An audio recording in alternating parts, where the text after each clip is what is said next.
There is nothing wrong with your internet. Do not attempt to adjust your settings. We are controlling the podcast. We control the squealing and the screams. We can make your heart flutter, your eyes blur from tears, or sharpen your mind to crystal clarity. For the next hour, sit back. We are in control of what you hear. We repeat, there is nothing wrong with your settings. You are about to experience the awe and mystery known as the female mind. You are now entering the Fangirl Zone.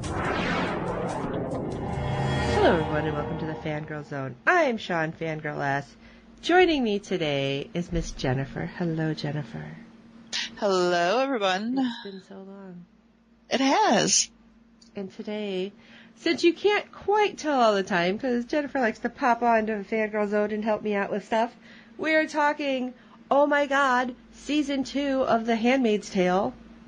Oh, so epic.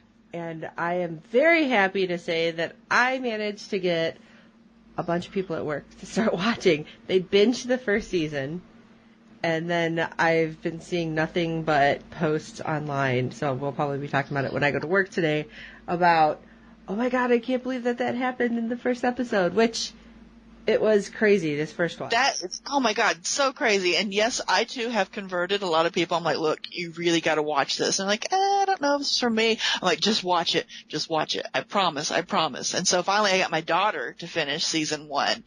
And there's actually an event happening at Savannah College of Art and Design for The Handmaid's Tale here in Atlanta. They have SCAD-FASH and they have a museum that features clothing, and they have some of the costumes from Handmaid's Tale on display there, and they are doing a special event. They're going to screen episode 3, and there's going to be a reception and a Q&A with some of the cast members. They haven't confirmed which ones, but if you know which members of the cast are currently here filming in Atlanta, you can probably figure it out. I haven't had time to look yet, but they're doing that, and then they are also they're going full Handmaids at SCAD-FASH, and it's happening on April 30th,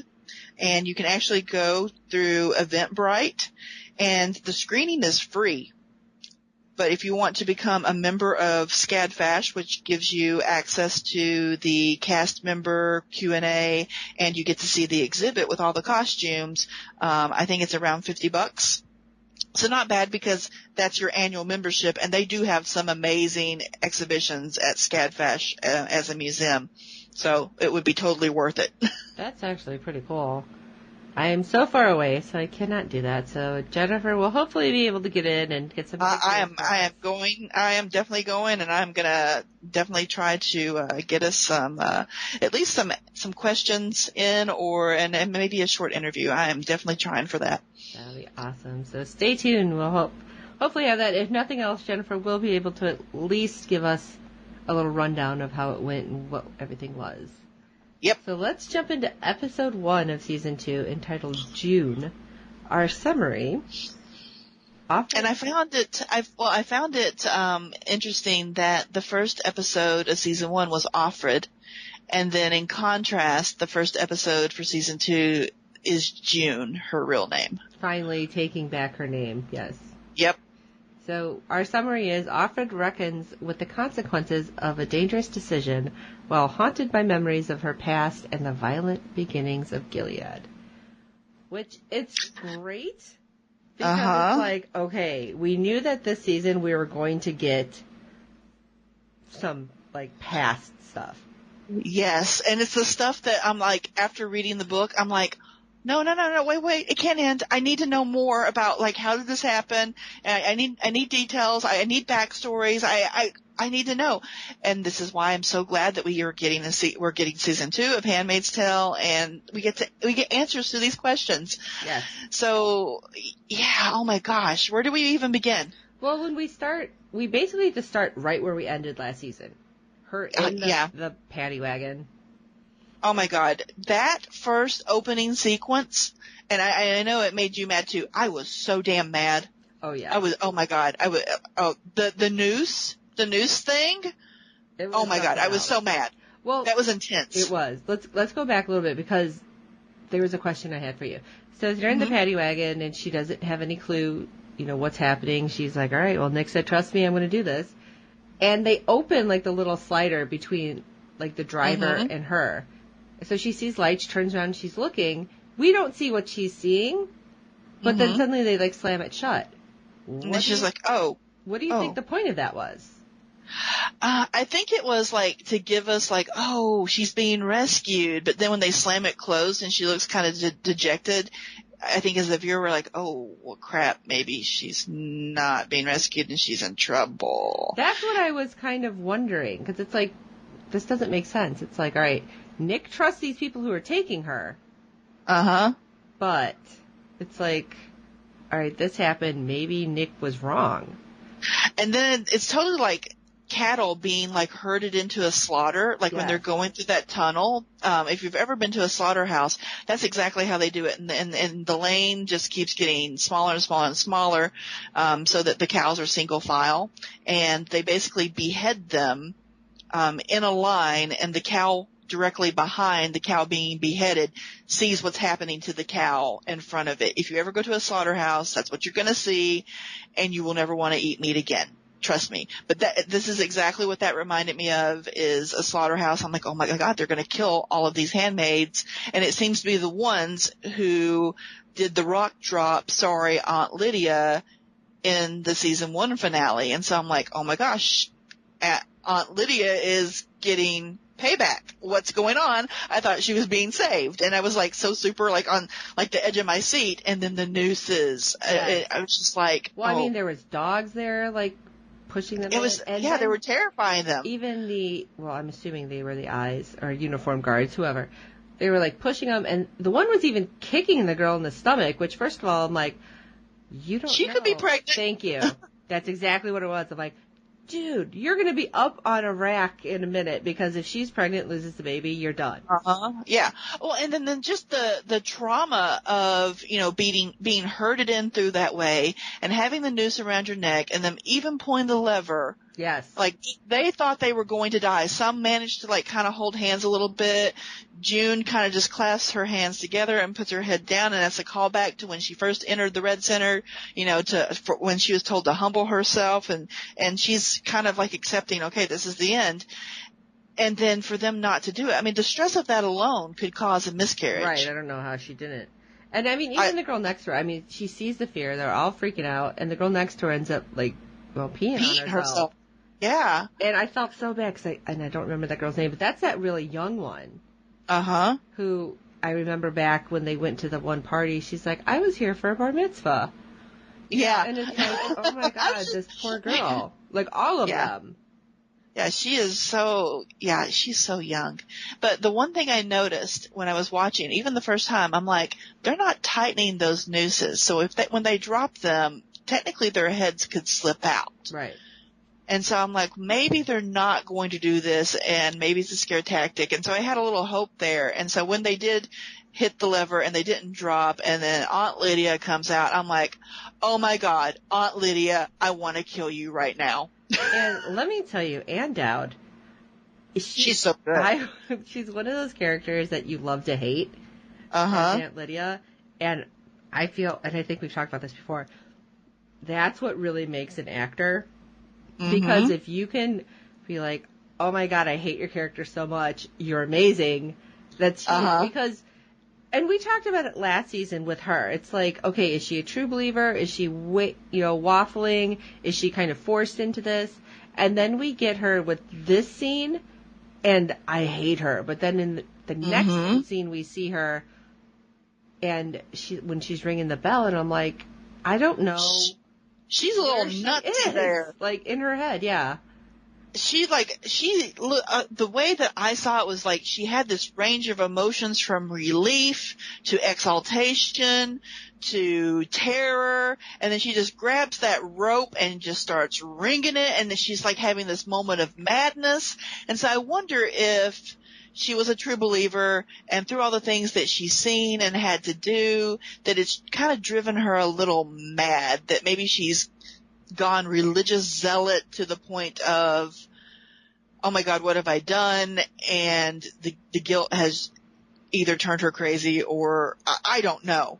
But I mean, she did show, a little remorse there for a second, but at the same time, it's almost like she enjoyed it. Yeah. What she did to these girls. So I'm just so confused, but the range of emotions that went across her face in that one tiny scene, I gotta hand it to that actress. I mean, she's killing it.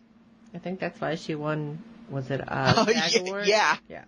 She won Best Supporting, right? I believe so, because this was something else. So let's talk about the next scene where they're back at the Red Center and they're out in the rain holding up a rock on their knees on the concrete. Nice. And Aunt Lydia, and I'm assuming that was Aunt Elizabeth because we didn't really see the face too well. Every so often just zapping the girls. Okay, they're in the rain and you're using a cattle prod. How smart is this? Yeah, and they have to hold their arm up with the rock, and they're like, after a while, your arm's going to start hurting. Yeah. And yeah, you're totally right.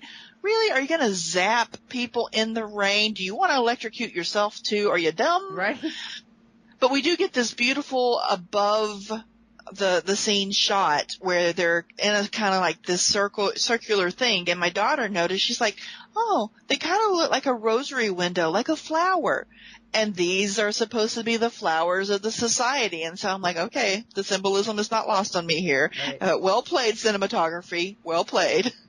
Oh, my God. And I'm just watching this, and I'm like, my arm's starting to hurt. Yeah, because and they're just like screaming at them and torturing them. And then we get to a point where, they're finally allowed to go inside for more punishment. Mm-hmm. But June is pulled aside by Aunt Lydia and it's like, no, you're special. You're a miracle. You're not going to suffer the way the other girls suffer, although you're the one who started this. That was hard. Kind of thing. Yeah, because she has to make an example of her, and she's like, oh, she's been hiding something. She's pregnant, so we're going to take her inside and get her dry clothes and food while you all watch. Yeah, while you all have to watch this poor girl get her arm singed on a gaslight stove. God, that was with something else. Handcuff. You don't even have to watch. And all the girls are horrified and they're screaming, and she's sitting behind them. She doesn't even see it, and you can tell on June's face that she's horrified with the situation. And then you just kind of see her face change. And before she said, I'm not even hungry. How could I possibly eat with all this going on? And then she takes a big bite of whatever she's eaten. Like, you know what? I have zero fucks left to give. Right. And the fact that she has to sit there and they're looking at her, of course, these people are looking at her full of hate, but at the same time, it's not necessarily hate towards her. Yeah. And it's like, that range. I think they blame her to some extent, I think, but at the same time, they know it's not her doing it. Right. And this was the question that I noticed on the Facebook pages that we're on. Are all the girls getting their hands burned?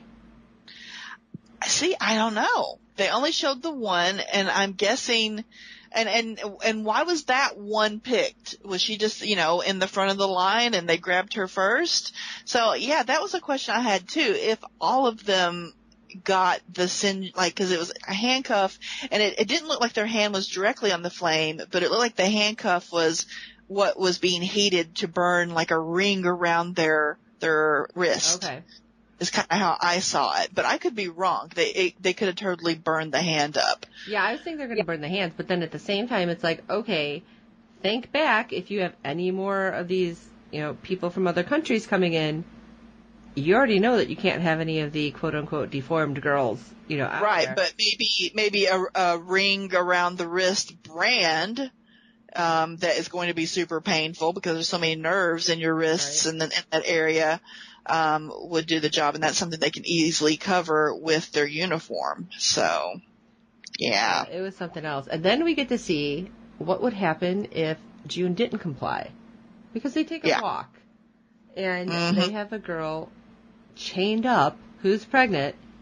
Oh, gosh. And this girl looks like she's kind of lost it already. Because she's not saying anything, but she had tried to drink drain cleaner. Yeah. Which I'm kind of surprised to even have that still. Yeah, I don't know where she got her hands on that. But, I mean, we see that she's essentially chained in a room. She has a bed, a rocking chair, and a treadmill. I don't know if you noticed that in the side. Yeah. And they turn off I guess the because light. exercise is good for pregnancy. Well, yeah, I mean, they say that, but she's going to be off on this, in the dark, basically, because they turned off light when they left her. Yeah. Like, Oh, yeah. And totally, like, chained like an animal. yeah. Like, it makes you think about the old school asylum horror films that you see where, you know, there's rampant patient neglect, and for the really violent ones, they do stuff like this too. Mm-hmm. I mean, and June is like, oh shit, you know, what do? I have no recourse but to comply, because and the question I ask myself is, does she care about the life she is carrying inside her belly? Because it is her child. And I do think she has feelings for Nick, even though they kind of, you know, cooled off there towards the end of season 1. I think she does have feelings for Nick, and I think that she wants to protect this child that's growing inside her. But I don't know. She could go either way, because she's pregnant against her will, and I completely understand if, you know, that was, you know, and she even tells Serena in season 1, you think I prayed for this? Right. So I'm mixed. I'm like torn. I'm like, does she want to protect this child or doesn't she? Or is she just trying to find her way out and make it out whether she loses the baby or not so she can get to Hannah? Because Hannah is her ultimate goal. Yeah, at this point, I don't even think Luke is her goal. It's just Hannah. It's Hannah. She's kind of given up on Luke, I think, even. And I mean, her mind is set on Hannah, and has been, even when she found out Luke was alive. You know, her message to him was to find Hannah. Which you can't blame her, because she now knows what happened to her daughter and what will happen in the future. Mm-hmm. Yeah.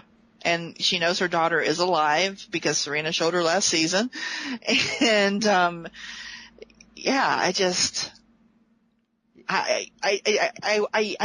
wonder, you know, if she cares about the child she's carrying. And I guess we'll find out more as it goes along. Does. But I kind of feel like she does too, but I'm not sure. It could go either way. Because we do have a flashback. Mm-hmm. And I'm not sure if it's this episode or the second, because the first 2 episodes drop together. Mm-hmm. So was it this one where she gets called to the school? The second one. I think it's the second one. Okay. But in this one, we do see her at the doctor's office. Yes. And with Serena and the commander. And they're like, oh, look, it's our child. And she's just kind of laying there like, really? Oh, but before that was so good, because Serena comes in all pissed off. Yes. And she's like basically whispering, talking shit. And she just looks at her, and I love it. And June just says, Serena, don't get so stressed out. It's not good for the baby. Like, which is a total callback to season. Yeah, just totally like straight face, no emotion. And I thought Serena was going to like try to haul off and punch her.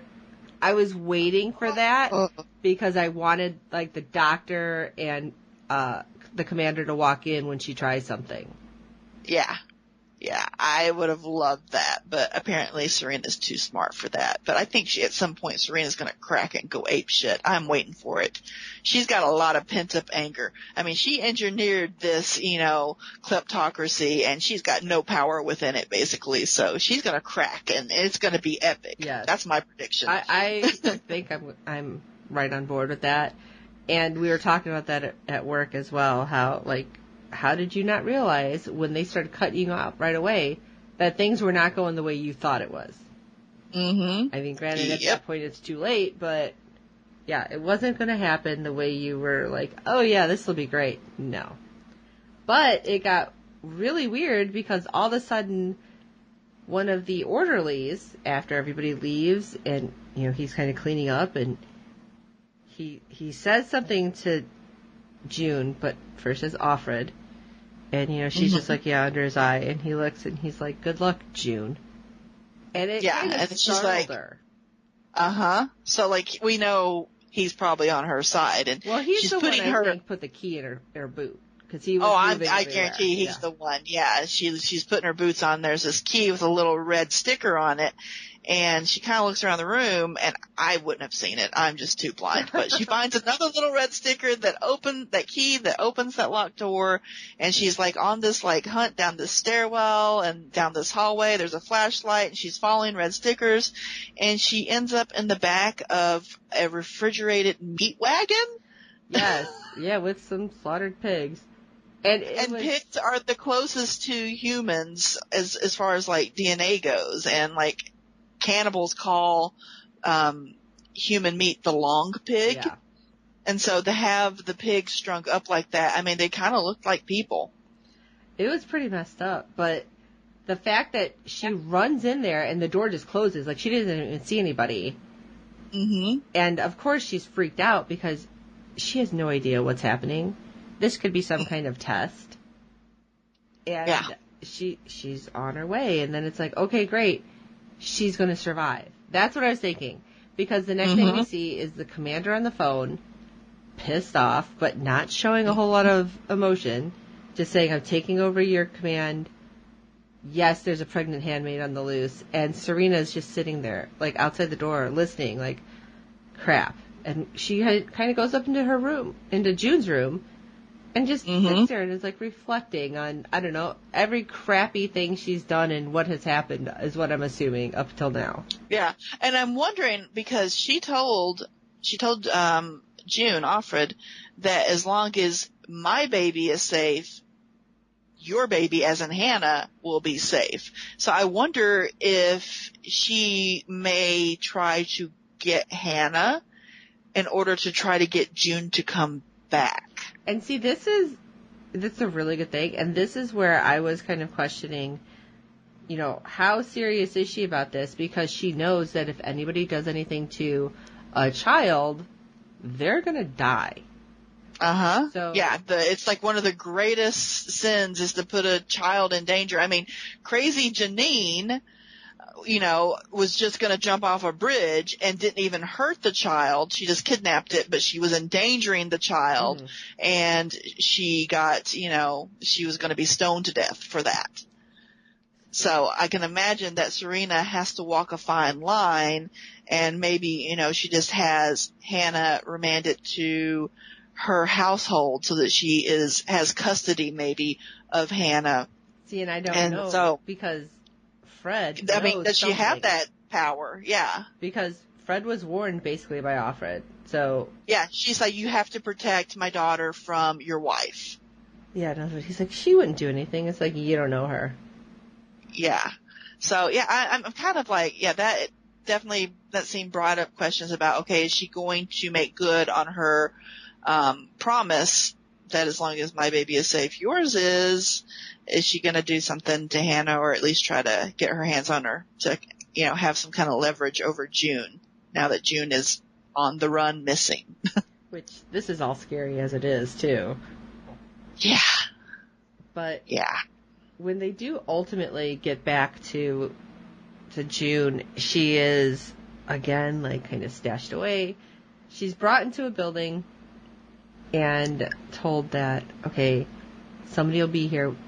So nobody knows. And that's kind of how it was with, like, the Underground Railroad. And that's what it was in the book, too. Like, nobody knew anything other than your next stop. Like, I'm picking somebody up here, I'm dropping them here. Yeah, and somebody else will meet you here. I don't know who. Goodbye. Right. So it's smart and scary because you're assuming that this person is on your side and that the next person... you don't know. Yeah. You know nothing. And how terrifying would that be? Like, you're dropped in this place and it's like, oh, God, I don't know where I am. Mm-hmm. I know they're going to be looking for me. Do I just hold tight and hope for the best? Or am I going to try to make my way out and, you know, find some place to go? What do I do? Yeah, and she kind of has to... Yeah, she's just been through horrific things, so she's traumatized, and she's just had to see Serena and the doctor, and she's just basically, you know, truly escaped, and I'm doing air quotes there because we don't really know for sure. Did she? Right. Or did she just get herself into a worse situation? But then we see Nick. Nick is there, and he tells her that she's got to get rid of the clothes and she's got to get rid of the hair, and she just takes her hair down and just hacks that. I know. That I didn't understand ponytail off. that. I'm like, oh my God, that is not going to be. Maybe handmaids are not allowed to cut their hair, so it's a sign if you have super long hair that you're a handmaid. But I'm just thinking, my OCD was kicking in. I'm like, there's no way that it's going to be even. Oh, girl, just like at least look in a mirror. Oh, honey, and then she burns the hair too, which I guess is really smart. Now, what was weird to me, like all of a sudden, she realizes she's been tagged, which we know, we've seen that, and that was horrifying. But then she's like, all right, I'm just going to cut this. I'm going to cut this out of my ear. And I was cringing. Oh, God, that was so hard to watch. But that was like a lot of blood. Like, I didn't think you'd have that much blood from cutting your ear like that.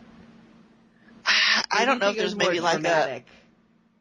I don't know if, well, it's mostly cartilage, so I think there was probably more blood than you might have gotten, but I've pierced my own ears a couple of times and made them bleed pretty good. So, maybe it is accurate and there would be that much blood, but she's got these white weird undergarments on. It's like boxer shorts and a tank top, and now they're soaked in blood. And I think that's meant more to be symbolic than anything else. Okay, cause that was, oh my God. Because I don't know if you'd get that much blood from cutting that thing out of your ear. And I've got to think that there is a better way to remove that than cutting it off, like cutting your physical ear. Right. I mean, I don't remember. I know we've seen it. It was like a tag. So I don't know if it was almost like a gauge that they put in like the cartilage part or what. But I was cringing, and I know like it was hard to watch that just because. How did she not yelp at all? Not even anything. Maybe she's just so numb and in shock that she just went for it. Oh, I don't know. But I mean, she's still going to have like either a gap out of her ear or at least a scar where she had to like yank this thing off that would say, hello, I may not have a red tag on my ear, but look at this. So I think that she could have waited and asked Nick maybe, hey, what do you know about getting one of these things off? But no, she took things into her own hands and cut that right off, and that's where the episode ends. But we do get a nice flashback to June's former life before she was a handmaid in this one too, which kind of signaled that there was trouble ahead for her. And that is when she gets the call that Hannah is home or at school with a fever and needs to go home, and she is at work. One. Yep. Okay. And she's like, oh my God, I'm so sorry. They're like, well, she's got a fever of 101, and she's like, okay, I'll be right there. Well, she's already been taken to the hospital. She's like, okay. She's kind of like, crap, she felt a little warm this morning. I didn't really think much of it. I gave her some Tylenol. I thought she'd be fine. I didn't think she's really sick. And then like she gets to the hospital and they're totally interrogating her. They're like, did you know that she was sick? You purposely gave her Tylenol so that you wouldn't have to miss work. Now this is something that every mother or parent in their life has done at least once, because sometimes, kids, sometimes they're just running a little fever because they're growing, or they just had a booster shot or something, and there's nothing wrong with them, and you give them a little Tylenol and you send them to school because you don't want them to miss school, and you may not be able to miss work. Right. I mean, millions of parents across the world have done this, and now it's almost like, well, if you do this a second time, we can't guarantee that, she'll remain in your custody kind of thing. Right. When they just kind of say, well, we have to do what's best for the child, even if it's not with you or your husband. It's like, what?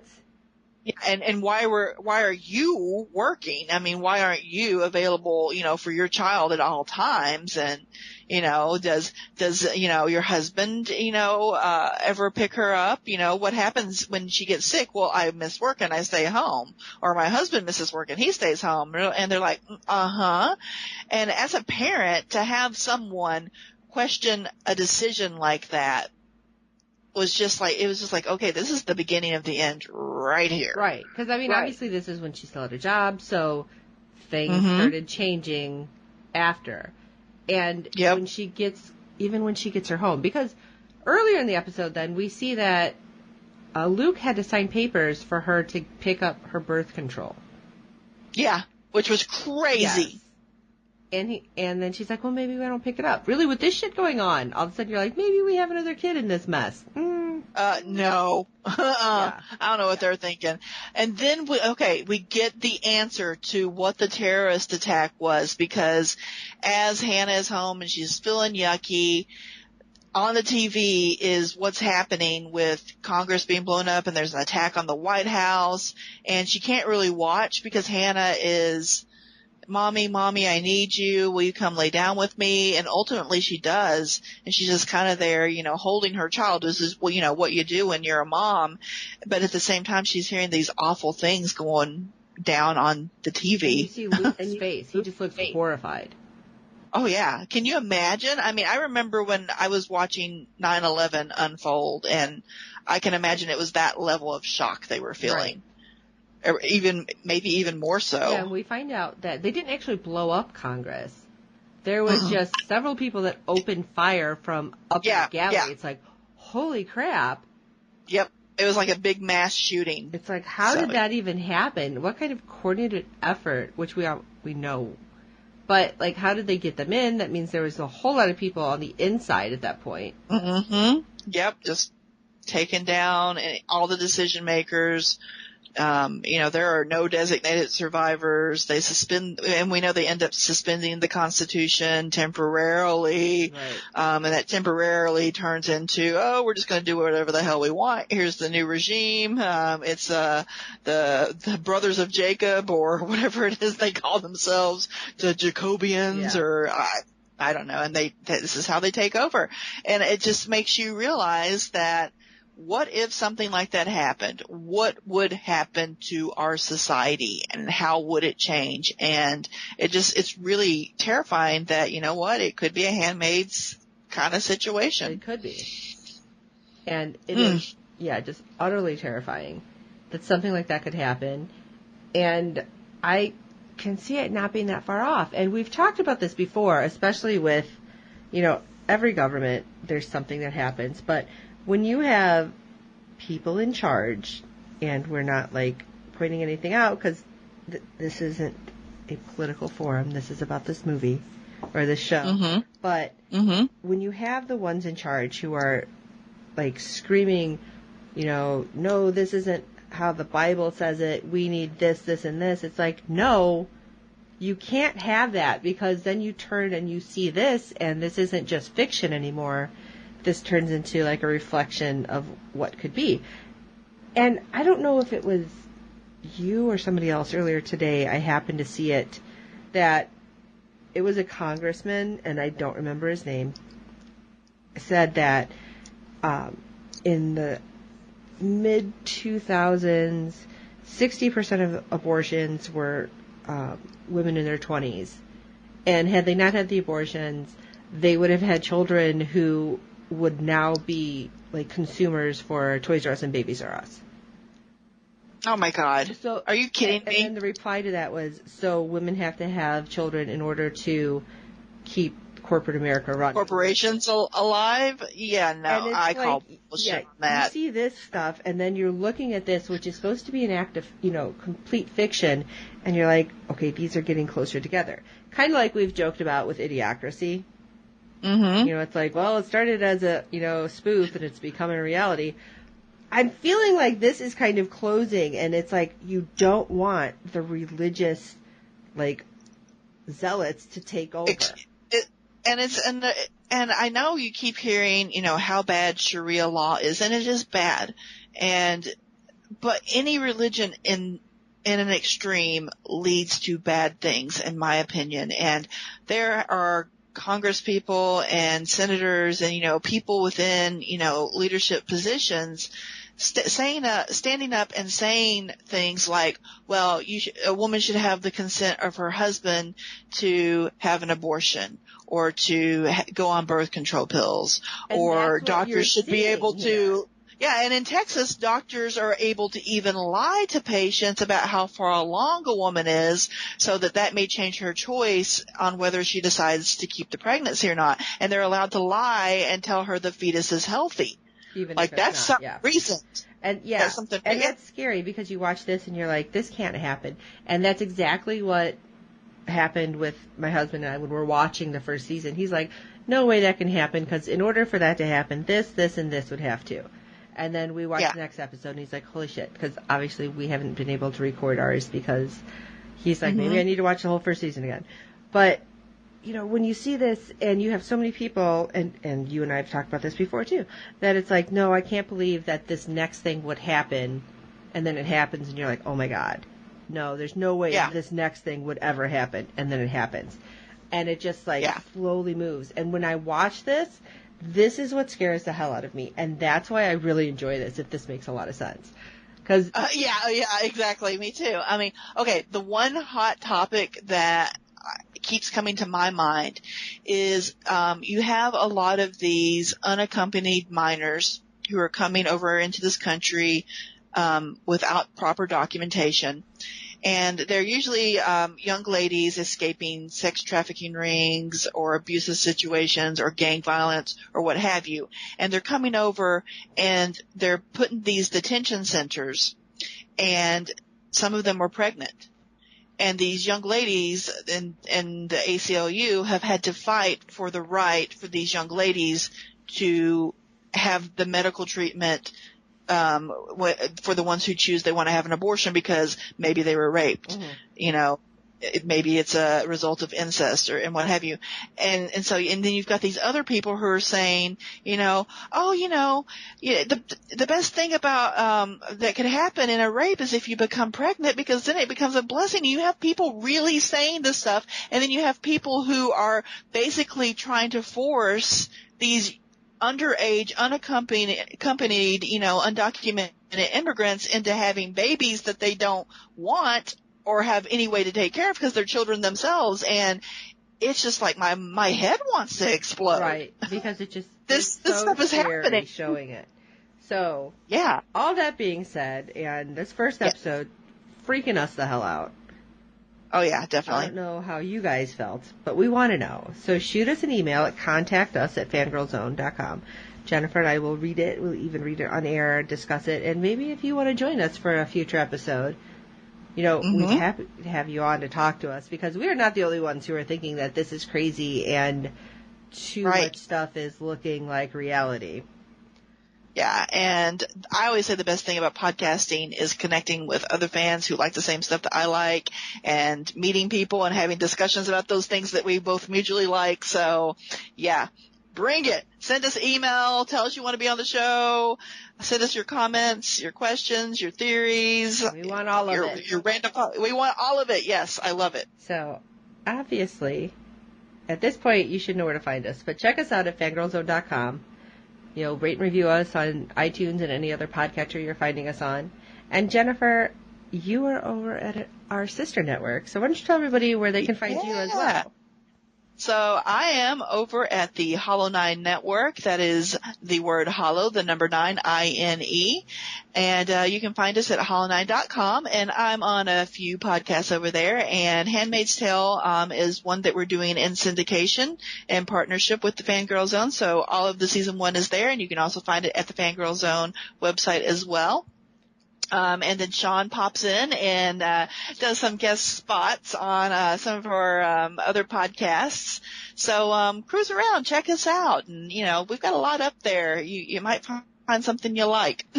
And of course, con season, you'll probably see all of us out and about. So if you see us, come up and say hi. That's a definite. Oh yeah, absolutely. And our pictures are on the website. You know, so you will recognize us. So if you see us out and about, and definitely come say hi. I love meeting people who listen to the show and have found us online through the podcast. So it's great, and I love. I will likely be going. Yeah, I will likely be going to Dragon Con again this coming end of August, beginning of September, whenever it is slated to go. I have to look at the dates. I'm so bad. But hey, if you see me, say hey. Don't be afraid to say hey. I will totally, I'll probably hug you. So fair warning there. But, definitely check out hollow9.com. And if you want to send me a direct email, my email is jennifer@hollow9.com. And every once in a while I'm on Twitter, but usually I'm in Twitter jail. But I am at Jennifer9, spelled just like Hollow9, the number 9, INE on Twitter. So yeah. All right. So we do hope that you guys are super excited about this coming back as much as we are. So for this episode of Handmaid's Tale, I'm Sean Fangirl S. And I'm Jennifer9. And until next time. Bye, guys.